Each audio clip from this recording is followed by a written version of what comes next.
মই মাজতে তেতিয়া নীলপৱন বৰা ছাৰ ঢুকুৱা নাই হা দীপালী বাইদেউ ঢুকুৱা নাই ক'ৰবাত ইণ্টাৰভিউ এটা পাইছিলো টিভিতে আছিল নে ক'ত আছিলে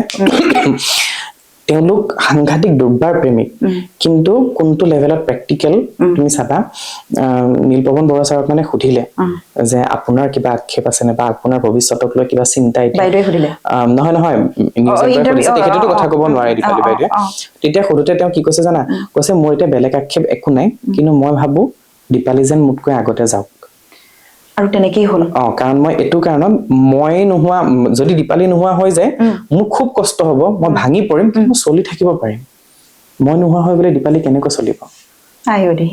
গতিকে মই তাইক সেই কষ্টখিনি পাবলৈ দিব নোৱাৰো মই মৰিও শান্তি আৰু চোৱা এই যে সঁচা প্ৰেম সঁচাকৈ সেইটোৱেটো হ'ল বেছি দিন নাথাকিলে এবছৰৰ ভিতৰতে গৈছে নেকি বেছি দিন নাথাকিলে কিন্তু তেখেত আগতে গৈছে চোৱাচোন মানে সেইটো মই ভাবিলে যে কিমান প্ৰেক্টিকেল হ'বলৈ আমি কি কওঁ মই সেই সুখাহতলৈকে মই তোমাক পাব লাগিব আমি স্বাৰ্থপৰ সেইখিনিতে হৈ নাযাওঁ জানো কাৰণ মই কান্দিব নিবিচাৰো তোমাক হেৰুৱাই লাগিলে তুমি কান্দা কিন্তু ইয়াত কৈছে মানে দীপালীক সেই আঘাতটো মই দিব নিবিচাৰো মানে মই নোহোৱা হৈ যোৱাৰ আঘাতটো তাই পাব নালাগে